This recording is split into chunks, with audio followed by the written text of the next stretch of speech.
Olá, boa tarde. Estamos gravando às 17 horas e 35 minutos e 25 minutos. Vamos dar continuidade, né? O curso em si, vocês já sabem que é Projeto Caribou, baseado naquela figura dos magos caldeus, que é uma esfinge, cara de homem, asas de águia, corpo de leão e pata de touro. Então, esse curso eu dei esse nome porque eu sou membro do Colégio dos Magos Caldeus, subdividi em séries e essas séries em subsérie. Então, finalmente, chegamos a uma série que eu achei da maior importância e que não fui eu que decidi. Como eu lhe disse, meus amigos atlantes aqui do meu lado me disseram que era necessário. Já estava na hora de mostrar como é que foi a verdadeira origem da humanidade. E eles me dariam. Assim aconteceu, assim eu estou fazendo. Então, Atlantes, já disse a vocês que são seres que abaixo dos anjos mesmo, porque existe Deus, existem os anjos nunca tiveram corpo, os Atlantes já tiveram corpo, só que eles abriram mão do corpo físico, se desfizeram do corpo físico, já mostrei a folha cortada, e ficou o duplo etérico, que é extremamente luminoso e irradia uma frequência que pode matar. Então eles vêm vestidos numa pele, que é um plástico ou algo semelhante, e me dão as instruções que agora eu vou passar para vocês. Começar agradecendo, né, aqueles que se inscreveram no nosso canal. Já estamos com 1035, então já passamos dos 1000 bastante. Já teve aluno que disse que a meta agora é chegar a 5.000, eu acho muito ambicioso, mas já recebemos do YouTube instruções de que breve estaremos preenchendo formulários para poder participar do programa de monetização, que vai durar aproximadamente uns 60 dias o processo de abrir uma conta bancária para isso. Então, finalmente, acho que depois de ter renunciado a 3 propostas imorais, parece que encontrei uma maneira honesta e que, distribuindo conhecimento, partilhando conhecimento, compartilhando conhecimento, a gente vai conseguir, eu não sei quanto é que é, porque não era meu interesse ganhar dinheiro quando eu fiz esses vídeos. Era apenas compartilhar, era passar para vocês aquilo que eu aprendi e vivi. Bom, agradecendo, portanto, a todos os que estão nos ajudando. O canal está crescendo, as visualizações também. Chegamos ao ponto de ter, em 3 vídeos, 75.000 visualizações e em 28 dias, 9.300. Eu acho que é bastante tempo, é bastante gente, então nós estamos atingindo muitas pessoas, graças a Deus. Então, finalmente, os agradecimentos àqueles que há 37 anos atrás fizeram esse curso e entre os 30 eles se mantiveram fiéis e me têm como se fosse um irmão mais velho ou alguma coisa dessa natureza e continuam pagando como se eu estivesse dando curso a eles, embora apenas talvez 3 ou 4 é que tenham aulas. O resto, independente de ter ou não aula, eles contribuem mensalmente. Agora, vamos ao vídeo. No último, nós mostramos a vocês que o livro que me foi indicado pelos Atlantes foi esse aqui, que é de um erudito, Julius Evola, ou J. Evola, é italiano. O livro quebrou-se em 2 partes, de tanto eu mexer, então eu vou deixar a parte que está quebrada aqui do lado e vamos à parte que nós estamos explorando. Muito bem.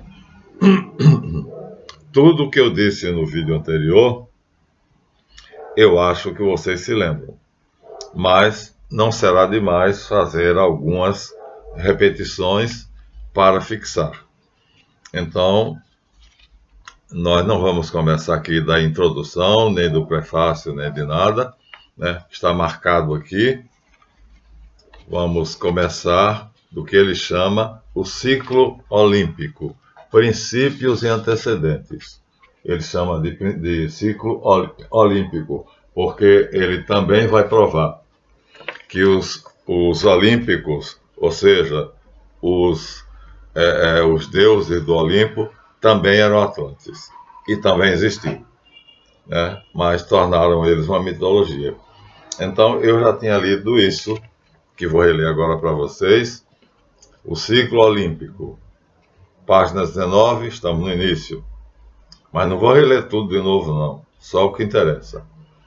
De acordo com a linha de pensamento que seguimos, aquilo que nos mais diferentes povos se manifestou como uma tradição com T maiúsculo, para René Guénon há uma diferença, para Júlio Zévola também, para Papus também, para Elifa Levi, a palavra tradição, com T maiúsculo, substitui aquela besteira que os judeus fazem, que se chama árvore da vida, né? Que não tem nada a ver, pode-se até tirar algum bem dali, né? Mas não é nada a ver com a realidade. Ou seja, o judeu deturpou completamente, degenerou completamente a tradição. E o que nós vamos reconstituir aqui, segundo a ordem, né, dos Atlantes, é a tradição. A tradição é o conjunto de saberes de vários povos. A Bíblia, portanto, é um livro tradicional nesse sentido. Nós temos aqui dezenas de povos, de culturas diferentes, por isso que há partes da Bíblia que se contradizem, por isso que há lugares que muita gente está errado, porque eram papéis, pergaminhos, rolos, pertencentes a povos diferentes, como eu já disse, e depois alguém juntou como se fosse uma coisa só. Então, não podia dar certo. Mas é um livro tradicional, nesse sentido que reúne a tradição. E essa é a nossa palavra. Então, essas besteiras que o judaísmo, Sefer HaZohar, Sefer Yetzirah, Sefer Bahir, Sefer isso, Sefer aquilo, tudo isso é lorota dos judeus para encher a cabeça de vocês, que não leva a nada. Porque no nosso curso o importante é resultados. Então, vamos fazer a continuidade da leitura, considerando agora a palavra tradição como sendo a base do trabalho do J. Évola. Tradição, no mesmo sentido da Bíblia. Várias culturas tinham uma determinada, tinham valores, né? Tinham saberes, e esses saberes foram reunidos. Os judeus deturparam isso. Então, aquela tal da árvore da vida judaica, na verdade, é uma deturpação muito grande de algo que, quando chegar na Suméria, eu vou mostrar a vocês como é que era, aqui, vou expor a vocês. Histórico. Então, ele diz que essa tradição não é algo relativo, ou seja, ela é constante. Não é relatividade, ela é essencialmente una, a mesma. Não depende de fatores externos, nem históricos e culturais, mas se relaciona sempre com o elemento de um conhecimento único na sua essência e apresenta um caráter de constância. Aí agora eu vou lembrar vocês que no vídeo passado eu fiz a iniciação, eu li a iniciação de Enoque, e o que é que aconteceu na iniciação de Enoque? Ele foi iniciado sendo levado para as galáxias, lembram? Fizemos a iniciação dele, onde fala de muralhas de fogo, de regiões que parecem que são espadas de fogo. Na verdade, tudo aquilo é uma maneira, como ele não entendia, porque imagine você, isso aí nós estamos há 7.000 anos atrás. Então, na verdade, a iniciação de Enoque vai ser um Atlante, ele diz um homem, ou seja, o anjo tomou a forma de homem. Na verdade, ele é levado para aqui. A iniciação dele é feita aqui, nas galáxias. A iniciação dele é feita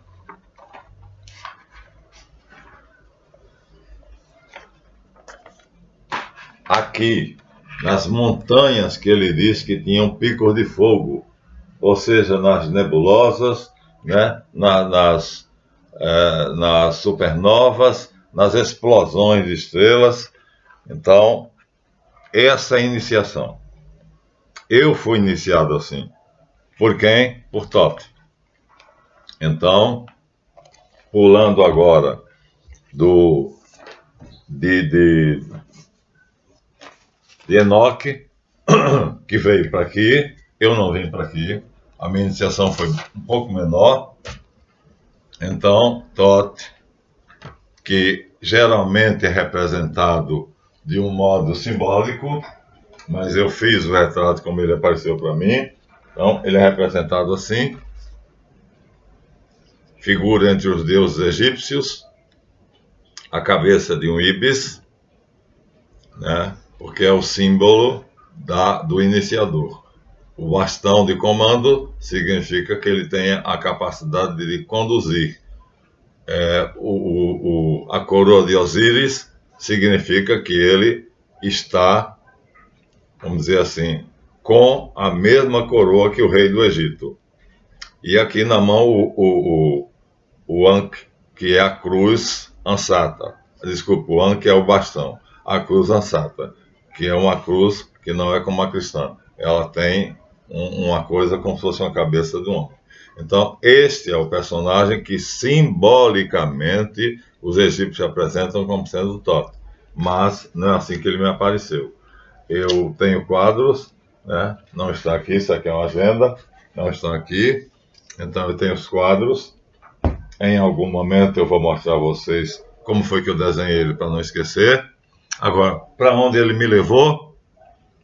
Na primeira iniciação, não vamos dizer aqui como foi o nosso encontro. Já disse no livro, na série, na playlist Tarosofia. Quem quiser vá lá. Aliás, eu aconselho vocês a darem uma olhada nas minhas playlists. Em vez de seguir apenas os vídeos que eu estou fazendo, procurem as playlists. Lá tem muita coisa interessante. Então, onde é que Thoth me levou? Na primeira iniciação. Na primeira iniciação, Thoth me levou para uma região que fica entre a Terra e o planeta Vênus. Brincadeira? Bom, acreditem se quiser, estou um pouco me lixando. Então, o que é que acontece? Me levou do lugar onde eu estava no quarto deitado. Quando ele me levou, eu vi a Terra de longe, os continentes lá embaixo, e ele me levou mais alto, mais alto, mais alto, mais alto, até que finalmente eu cheguei até o sistema solar. Me deu medo.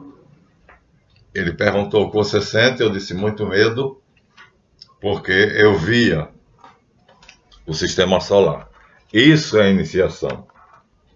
Isso é a verdadeira iniciação. É isso que os atlantes faziam, é isso que o Júlio Vola descreve, e aí me faz rir quando eu vejo hoje as chamadas sociedades secretas fazendo rituais que são, na verdade, dramatizações que parecem recorte de novela, tem valor nenhum, não significa nada, porque uma coisa é você ser levado da Terra até o céu e ficar fora da atmosfera, fora da ionosfera, na exosfera, entre o planeta Terra e o planeta Vênus.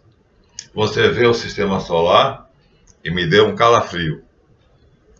Então, é assim que os atlantes iniciam. Foi essa a iniciação que eu recebi. Mas entrei para a maçonaria. E aí me deu risos quando eu vi o que são as iniciações maçônicas. Na verdade, são pequenos teatros. Então, esses teatros são, vamos dizer assim, eles não têm mais o poder de fazer aquilo.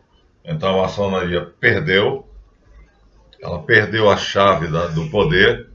Né? O maçom não tem poder nenhum a ser político, eles são meramente políticos, a vida deles consiste em política. Então, aqui está uma iniciação maçônica.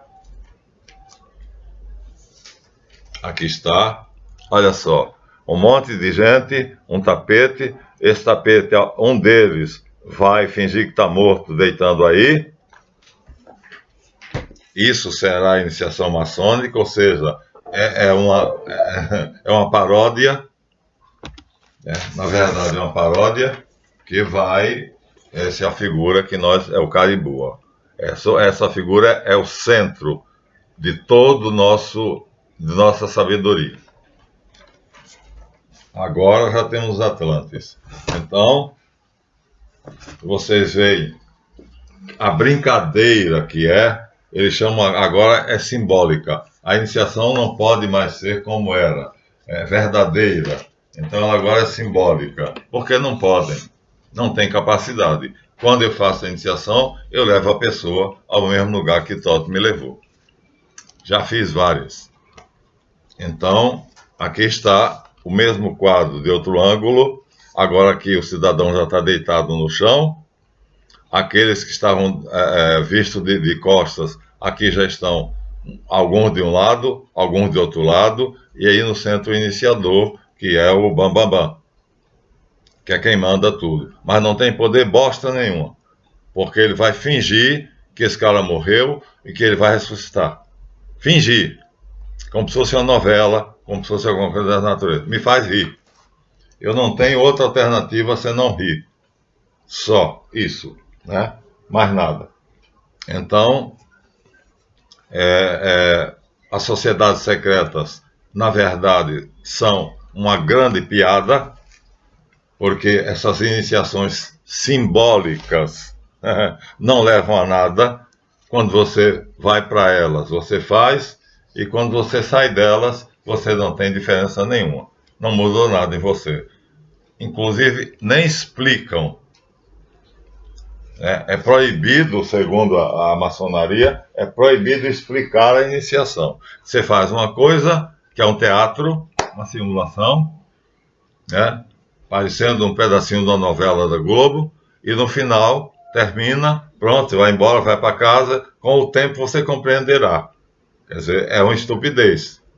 É isso que é a sociedade secreta. Portanto, não tenham essa sede de entrar na sociedade secreta, né? As escolas de mistérios, ainda, antes de Jesus Cristo, ainda tinham algo de Atlante, né? E isso continuou até a Idade Média, depois perdeu-se. Perdeu-se porque a maçonaria, a sociedade, a alquimia, os rosacrucianos perderam as chaves, perderam poder. Hoje o poder deles é todo sobre geometria, sobre mapas que eles fazem com assinaturas dos anjos, com isso, com aquilo, tudo fantasia. Podem ser construções belíssimas, podem nos trazer assim conhecimentos muito bonitos, mas você, para ser um iniciado verdadeiro, você tem que ser levado a conhecer o cosmos, o universo. Como eu disse, Platão disse: homem, conhece-te a ti mesmo e conhecerás os deuses e a natureza e o universo. Isso ele não disse à toa, ele foi iniciado. Então, conhecia os deuses, conhecia a natureza, conhecia o universo. Muito menos do que Enoque, muito menos. Apenas fiquei no espaço onde eu via a Terra à minha esquerda, o planeta Vênus à minha direita, e eu estava no meio da órbita desses dois planetas. Essa foi a primeira iniciação.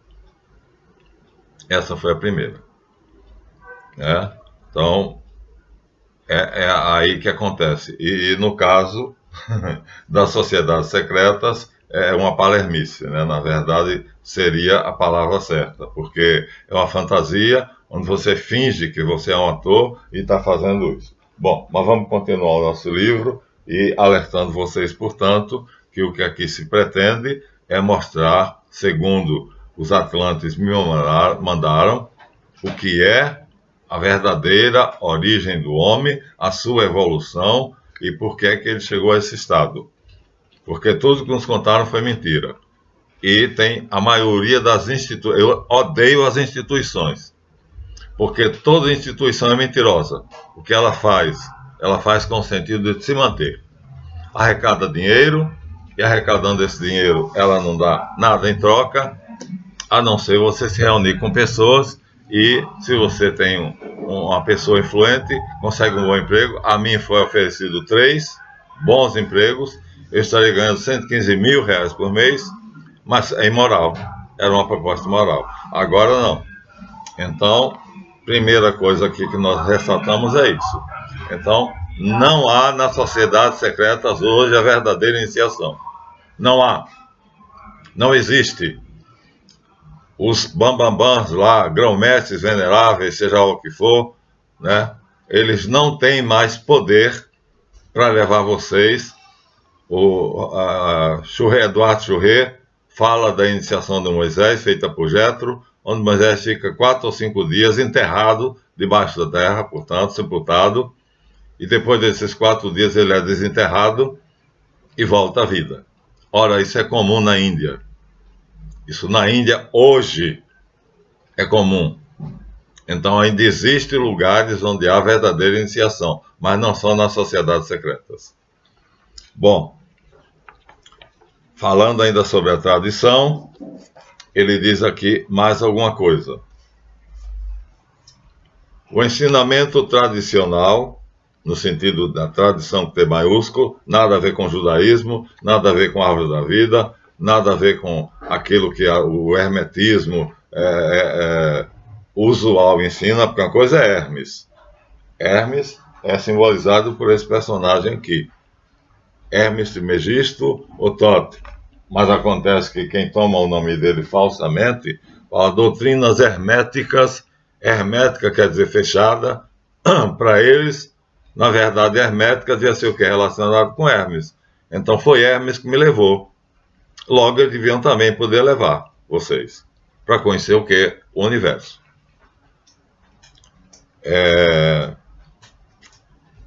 O ensinamento tradicional é, em uma forma ou outra, sempre e em toda parte, a existência de uma raça, quer dizer, a iniciação sempre revelou, sempre em toda parte, as origens. Abre a porta. Puxa com força. Meu amor, puxa, por favor, essa porta, vai. Essa portinhola. Pronto, obrigado. É que está muito calor. Eu não quero ligar o ventilador. Em toda parte afirmou sempre a existência de uma raça cuja origem era portadora de uma espiritualidade transcendente e por isso muitas vezes foi adorada como Deus e considerada a raça divina. Então, era caso de Tote. Hoje, Tote era um sacerdote egípcio, hoje ele é adorado como Deus, né, ou era. Né? Então, mas com o tempo, eles se esconderam. Aqui diz, em determinado momento, eles que se haviam manifestado se tornaram ocultos, devido a uma progressiva involução da humanidade. Porque a humanidade regrediu muito devido à explosão da Lemúria, eu disse a vocês, a radiação produziu no cérebro de muita gente, poucos escaparam, uma involução. E nós fomos para baixo, a não ser um Einstein, a não ser um Isaac Newton, que agora estamos, vamos dizer assim, começando a curva de subida. Mas nós estamos ainda, segundo o professor Dr. Andreas Lommel, né, há milhares de gerações atrás do chamado homem pré-histórico. Pensem nisso. Então, aquele contato que havia com eles não existe mais. Graças a Deus, existe. Ele não tem, mas nós temos. A função exercida por essa raça tornou-se, depois, em variadas e múltiplas traduções, que gradativamente foram se tornando cada vez menores, menos importantes. O ensinamento de Hesíodo, que é um escritor grego-romano. Hesíodo é romano, né? Apresenta o tema da Idade de Ouro e passa-se, portanto, a um reino metafísico. Não foi metafísico. Agora eu vou ao reino metafísico. Mas na minha primeira iniciação, fui ao físico. Bom, de qualquer maneira, antes de mais nada, há um símbolo de centralidade, o centro. Já mostrei a vocês que de lá de cima você vê a Terra do Polo Norte, né? Mostrei no mapa. Você vê o Polo Norte e ali é que eles vivem, naquele gelo, naquela calota de gelo polar. Chamada Terra dos Vivos, né? E onde eles mantêm as suas iniciações e mantidas em estabilidade, continuam sendo a mesma. Deles passa para nós, né, uma luz, realeza, imortalidade, incorruptibilidade, sempre em relação com a tradição primordial. Ou seja, era assim, é assim. Quem não fizer assim, está enganando vocês. Vamos dar um pulinho. Eu disse a vocês que mostraria os documentos, então agora vamos mostrar. O tema hiperbóreo. Demos um pulo para o tema hiperbóreo. Hiperbórea. Existiu ou não existiu? Tem muito canal que fala de hiperbórea, né? Mas fala como se fosse uma região lendária e coisa não. Existe. Né? É a Islândia e a Groenlândia. Era, né? Há 10 mil anos, 7 mil anos atrás. A localização numa região boreal, ou nórdico-boreal, que se tornou inóspita por causa do gelo, é o centro ou sede originária da civilização olímpica, do ciclo áureo e seus ensinamentos tradicionais fundamentais analisaremos aqui, apresentando inclusive documentos a respeito. Então, nós, depois daquela palhaçada ali, mostramos a vocês que se a gente for, aqui nós temos que fazer um esforço, né, de onde é que eles estão. Isso aqui é a Terra vista de cima. Esse quadradinho é a Terra vista de cima. Aqui nós temos a Groenlândia e aqui é a Islândia. Ó. Groenlândia e Islândia. Aqui está a Terra de onde eu vi. Subi e vi de lá de cima. Então, eles estão aqui. E as iniciações eram feitas aqui. A primeira foi na Islândia. Né? Foi lá que ele me levou, e de lá ele me levou para o Sistema Solar. Mas as grandes iniciações eram na Groenlândia. E eles moram aqui. Continuam morando aqui.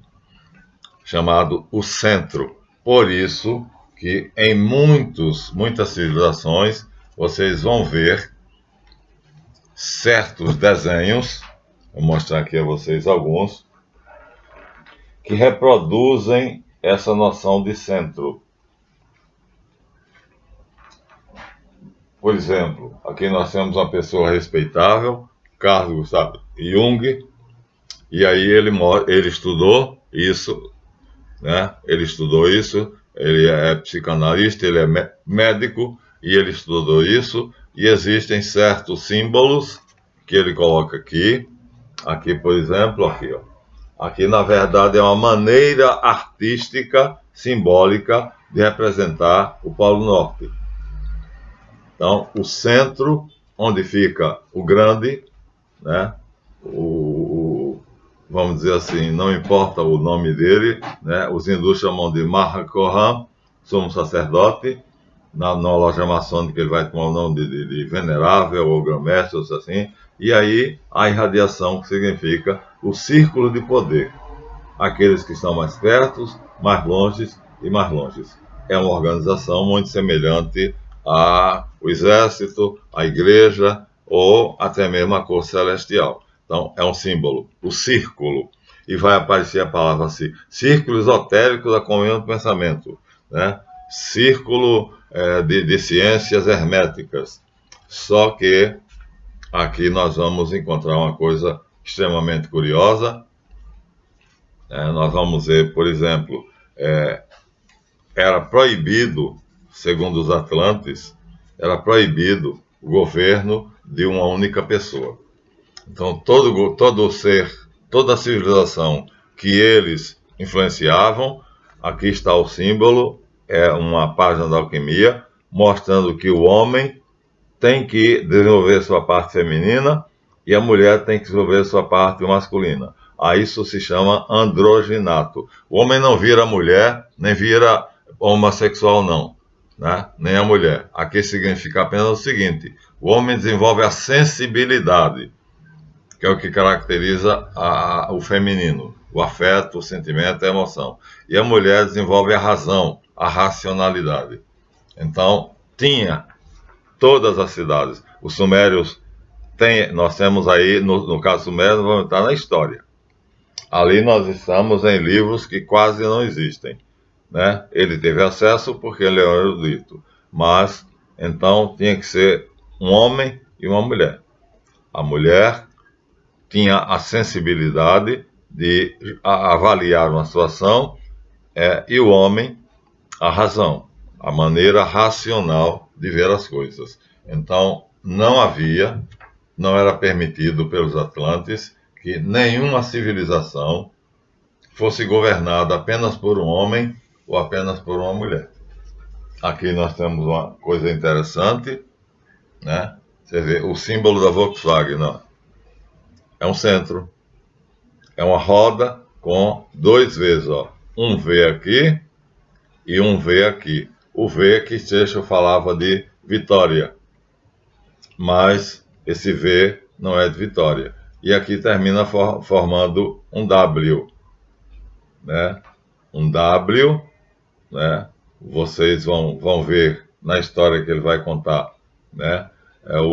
As raças que governaram os povos que eles civilizaram, e pode ser também de cabeça para baixo. Por exemplo, meu nome é Marlanf, a primeira sílaba do meu nome é Mar, e se você inverter, M-A-R, vai ficar Ram. Ram é o nome de Rama. Rama. Meu pai não tem a menor ideia disso. Então aqui está, mais uma vez, para não fugir do tema, o símbolo do círculo e dois Vs entrelaçados. Vamos ver qual é essa raça que no centro nórdico, Hiperbórea, eram representados pelo V, ou seja, por uma interseção lá embaixo, aqui embaixo, uma interseção que se bifurcava. Ou seja, o homem e a mulher, já é simples. Vocês vão ver muitas imagens de Jesus Cristo mostrando os dois dedos assim, ou seja, o masculino e o feminino se unem, né? E aqui nós temos, mais uma vez, uma reportagem do jornal que mostra o Dr. Carl Gustav Jung. Então, o último guru que nós tivemos. Morreu, parece que em 1972 ou um pouco antes. Então, o livro é escrito por ele, traz ele aqui no final do livro e mostra que o estudo que nós estamos fazendo é extremamente sério. Então, estamos denunciando e, ao mesmo tempo, mostrando a vocês, não se deixem enganar. Não percam tempo com baboseira. Não percam tempo com besteira. Vocês estão perdendo tempo com besteira e, enquanto fazem isso, então vocês estão gastando dinheiro né? Para você chegar até o grau 33, você tem que levar uma maletinha de dinheiro. E aí esse dinheiro vai para onde? Bom, não vou falar mais. Resultado. Vamos ao tema hiperbóreo. A localização numa região boreal ou nórdico-boreal, Polo Norte, se tornou inóspita por causa da calota de gelo, é o centro, ou sede originária da civilização olímpica. Pronto. Aqui ele diz claramente. E do seu ensinamento tradicional fundamental, que analisaremos, apresentando inclusive documentação a respeito, né? Então, algumas das raças que eles civilizaram provavelmente vieram diretamente de perto, né?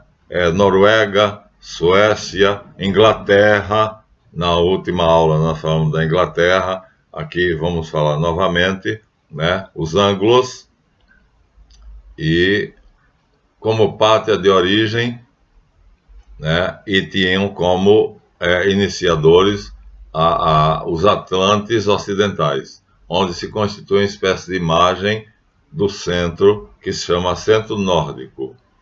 É a hiperbórea. Hiper quer dizer super, bórea, boreal.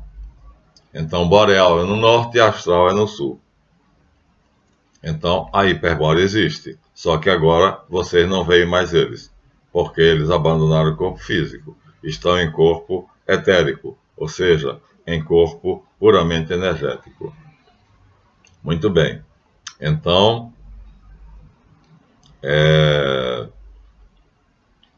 a partir de um determinado tempo, a iniciação se perdeu nos povos que eles iniciaram e eles tornaram oculto ou impossíveis de serem vistos e de serem encontrados.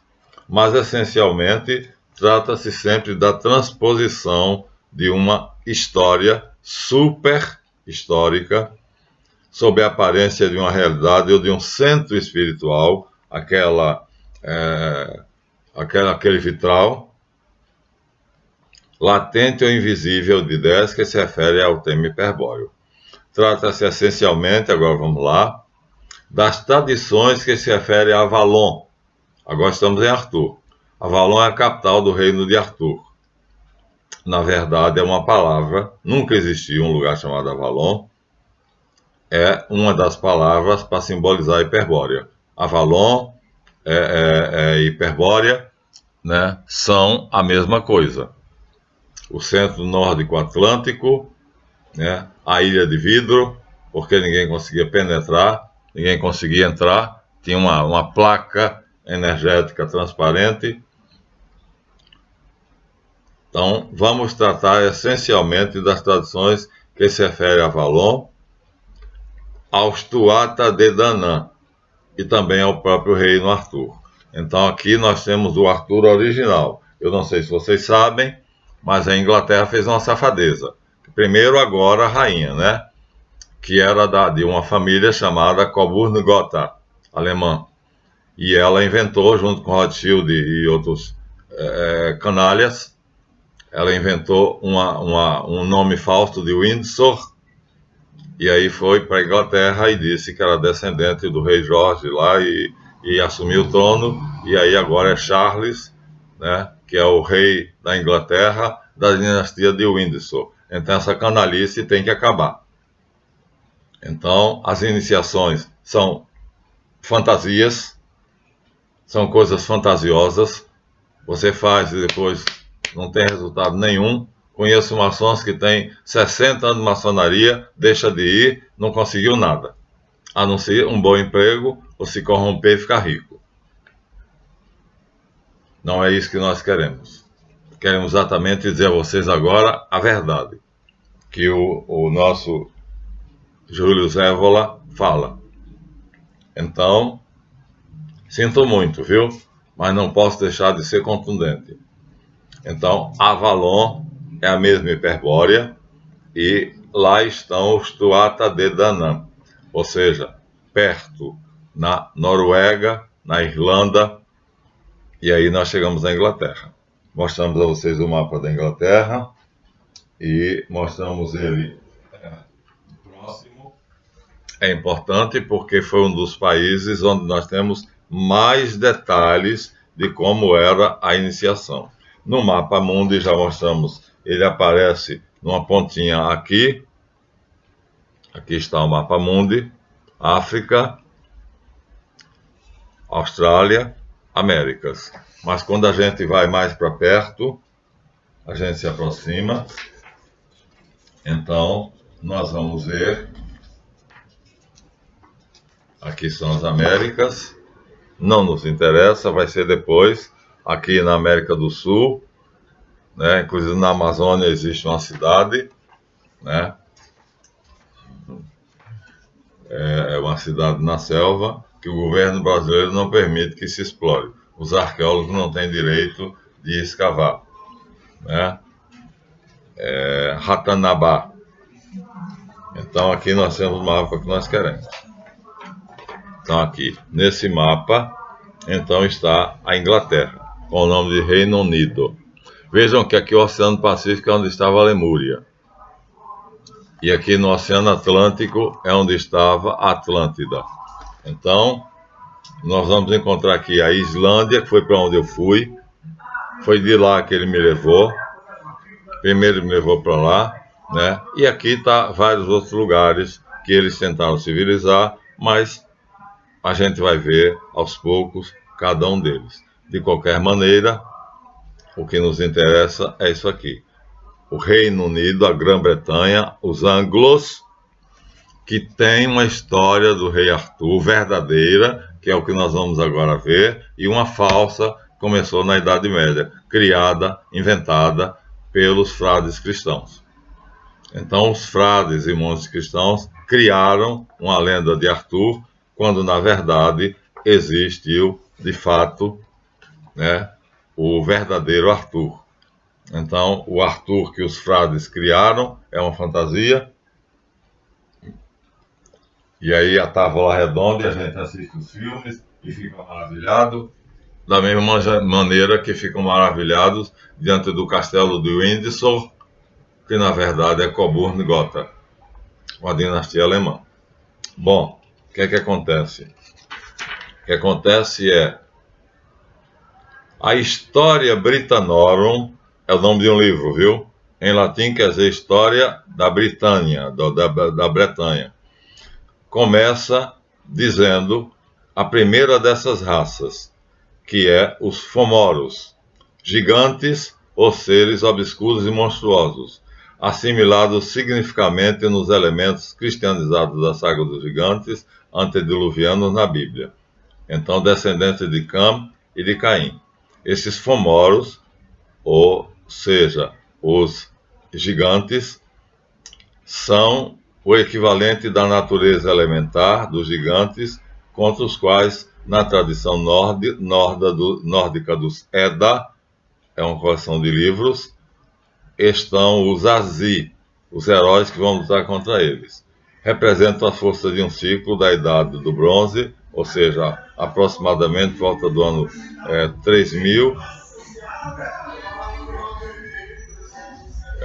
e constituem o reino de Ulster. Aí surge a lenda de Poseidon, né, que é, na verdade, uma figura que pertence à mitologia greco-latina, mas que seria um Atlante que morava debaixo d'água.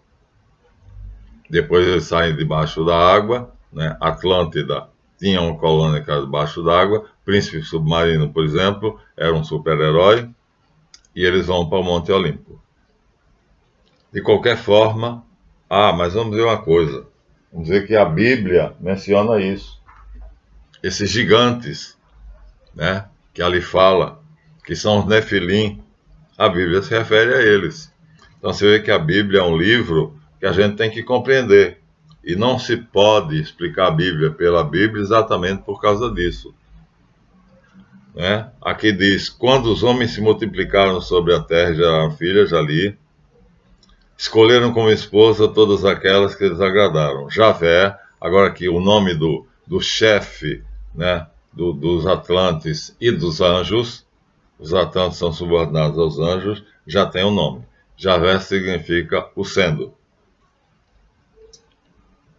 E nesse tempo, quando os filhos de Deus se uniram com as filhas dos homens, geraram filhos, os gigantes que habitaram a terra. Esses foram os heróis famosos dos tempos antigos. Mas gigantes, aí vocês vão pensar o quê? São pessoas de 3 côvados de altura, não, 40 côvados de altura. Não é nada disso.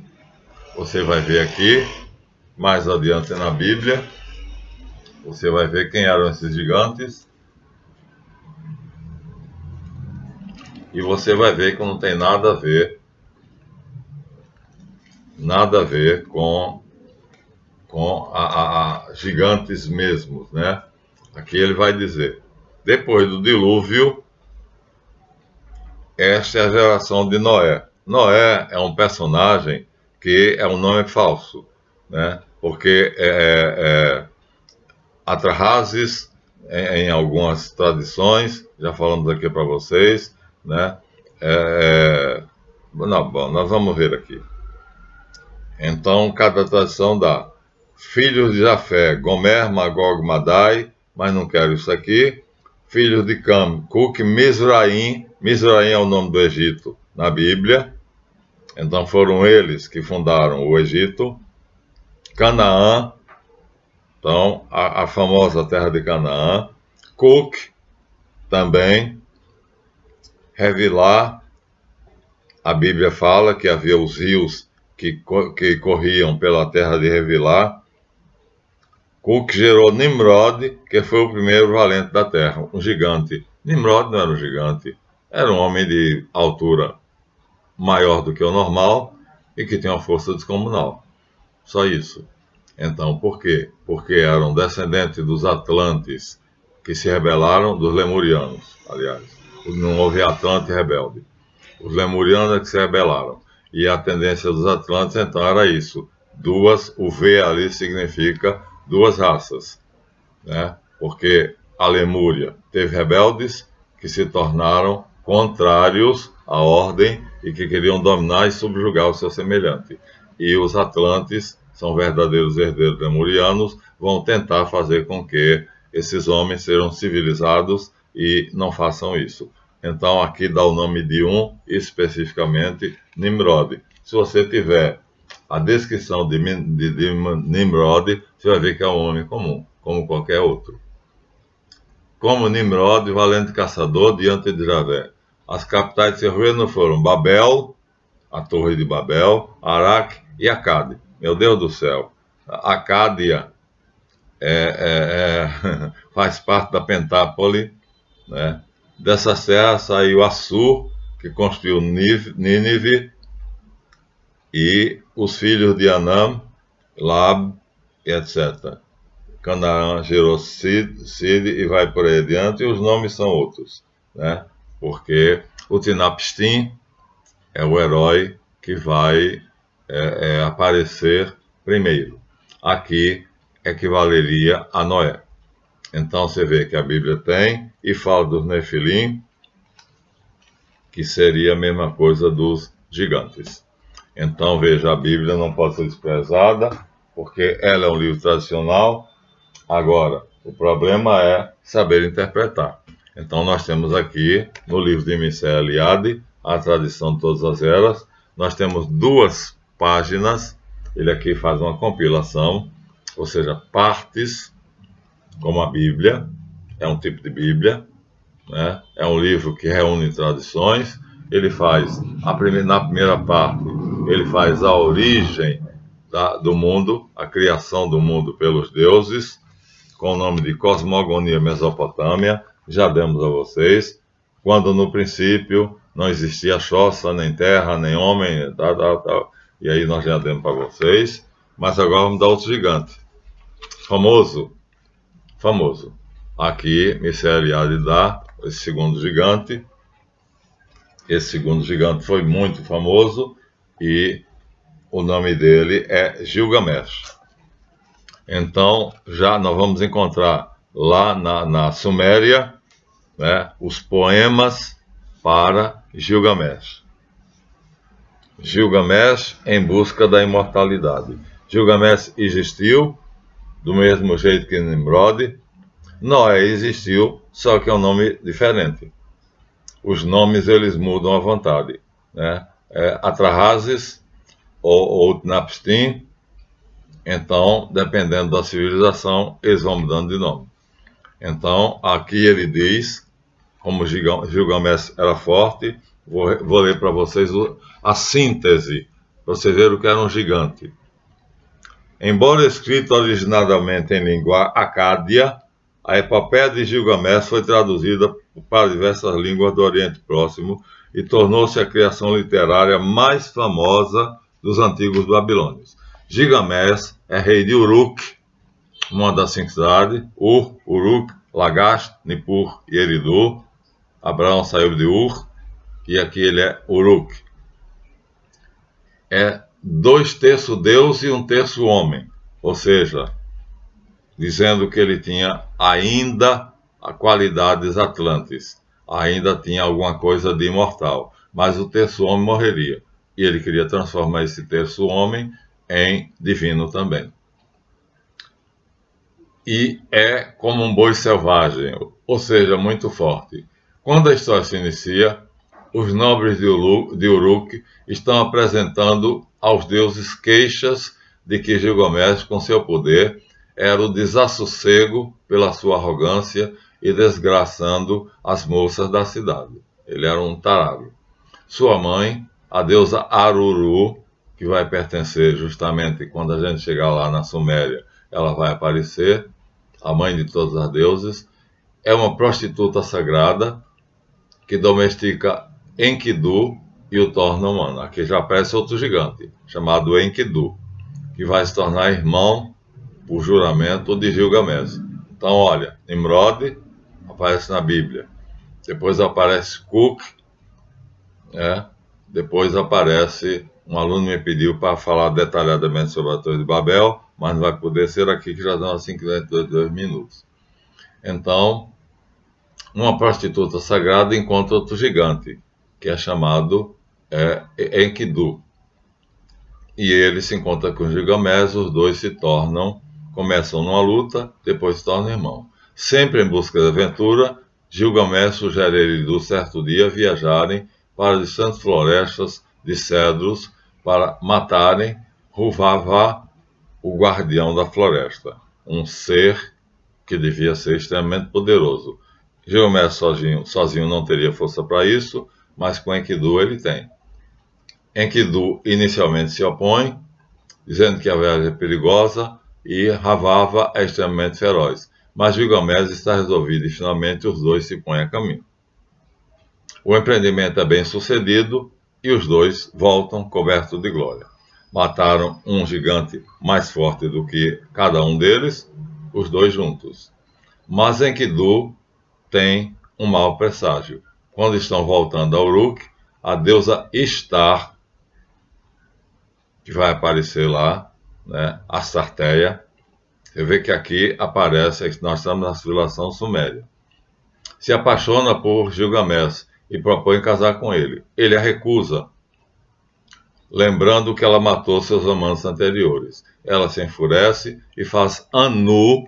Olha só, gente, Anu, nós acabamos de mostrar a vocês no vídeo passado que os Tuatha de Danann, na verdade, são os adoradores de Anu, ou seja, Anu, lá na linguagem céltica, é Danann. Aqui você tem Ana, A-N-A, no meio, que é uma maneira de falar Anu. Então, estamos no mesmo assunto dos sumérios, só que esse mesmo deus Anu está sendo ali analisado porque está na iniciação dos sumérios, e nós demos uma chegada até lá. Saímos da Grã-Bretanha um pouquinho, viu, gente? Saímos. Estamos agora falando da história de um gigante mas esse gigante aqui é um gigante que pertence à tradição suméria. Saímos um pouquinho. Nós voltaremos. Vamos terminar.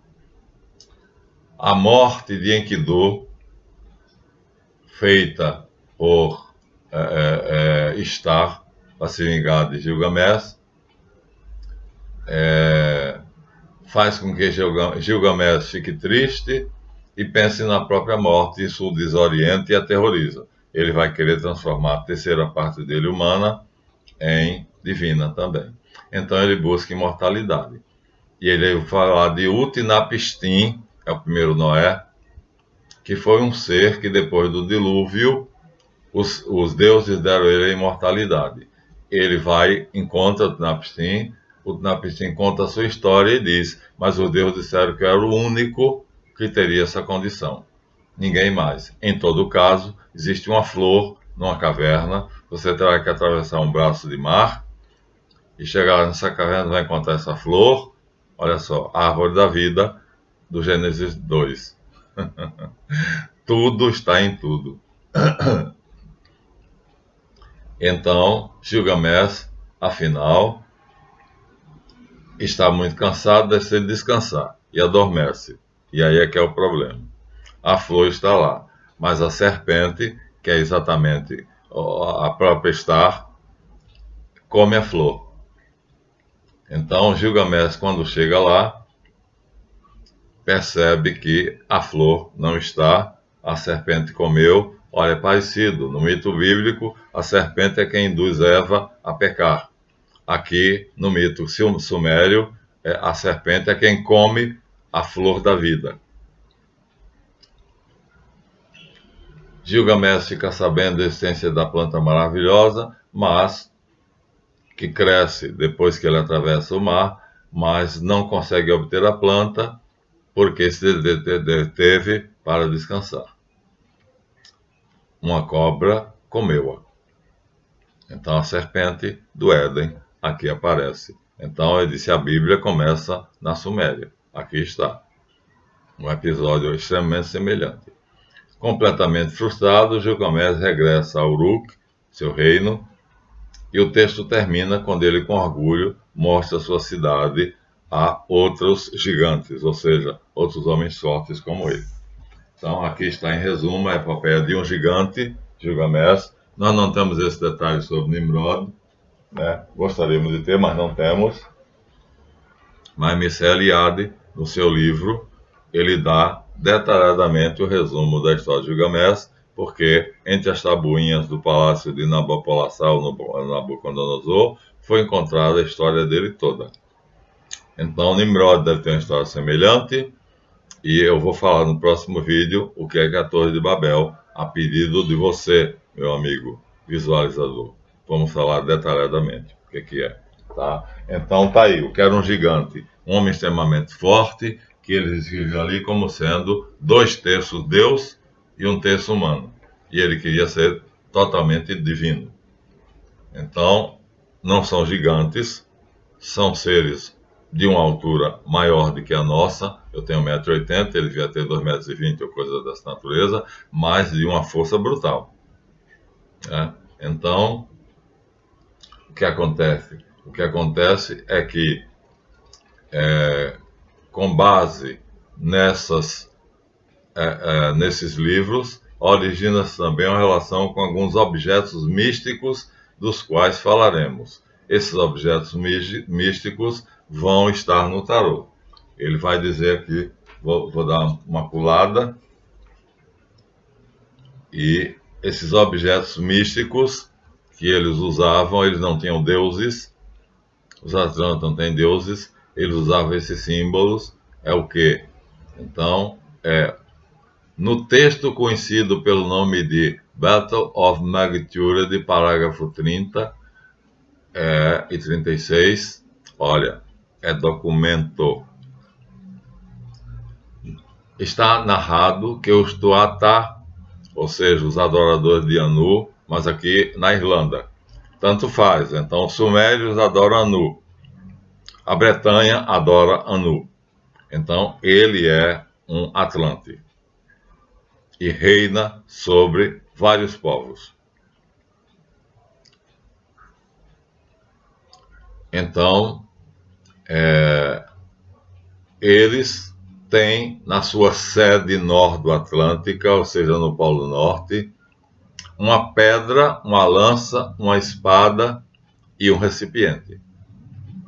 A pedra fatídica ou real, assim chamada porque só quem consegue segurá-la ou tirar uma espada que está enfiada dela, e temos a lenda do Arthur moderno, né, é reconhecido que é legitimamente rei.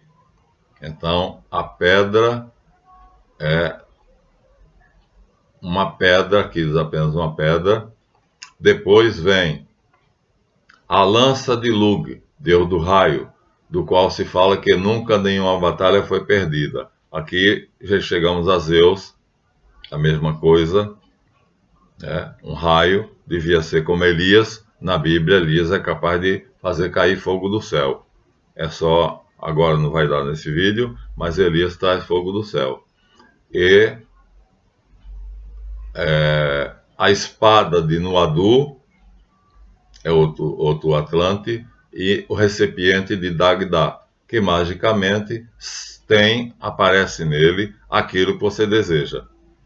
Na verdade, então, aparecerá nos romances de Arthur medievais, deturpado pelos monges, como sendo um cálice, mas não era um cálice, era uma bandeja, simplesmente uma bandeja.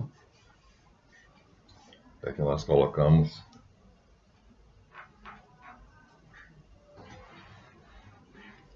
Meu Deus do céu. Pensei que eu tinha trazido a bandeja. Mas era uma bandeja. Simples e puramente uma bandeja. Pensei que eu tinha trazido ela para cá, mas não trouxe. Vou dividir isso para aqui, mas não está. Era uma bandeja. E então nessa bandeja, outros dizem que era um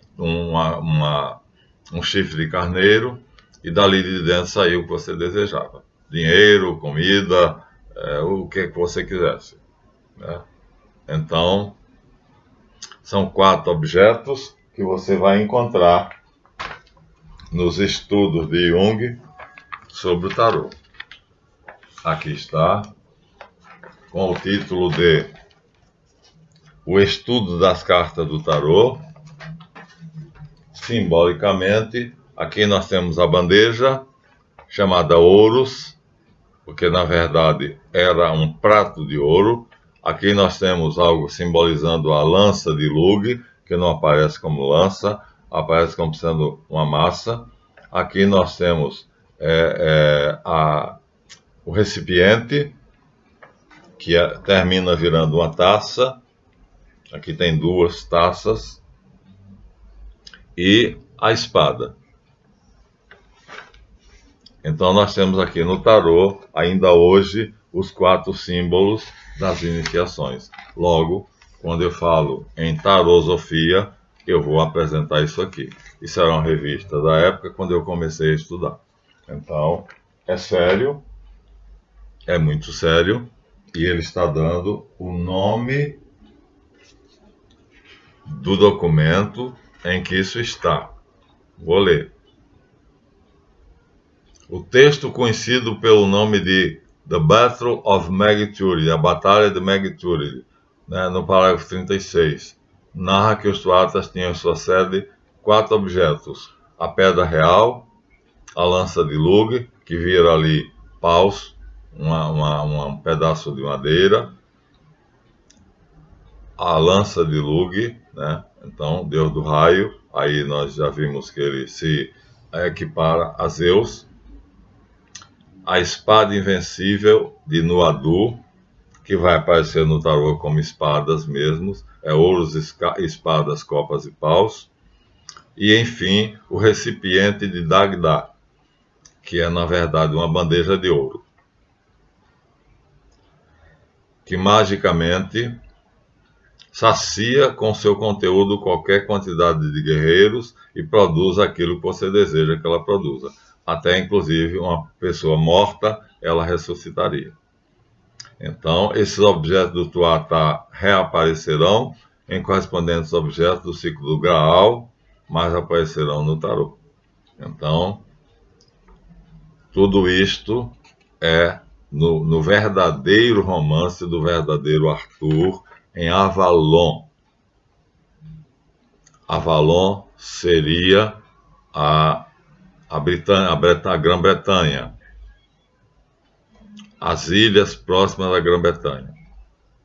Então, há um Arthur verdadeiro e um Arthur falso. Esse aqui está a 7.000, 8.000 anos antes da nossa era, enquanto que os monges cristãos depois cristianizaram a história e aí fizeram aquela lenda de Arthur e a tábua redonda que vocês leem. Pronto, terminamos o vídeo, 1 hora e 5 minutos, passamos de 1 hora, mas não dava para interromper. Você viu que ele deu documentos. The Battle of Magiturid, a Batalha de Magiturid, onde os Tuatha vão usar as 4 armas que tornam eles invencíveis.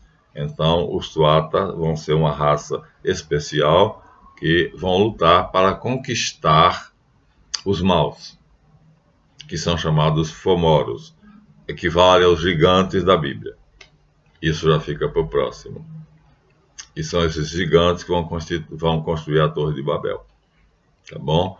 Então, estamos dando a vocês a verdadeira história da humanidade e desmitificando, quer seja a Bíblia, quer seja a história, quer seja as sociedades secretas, falando a verdade.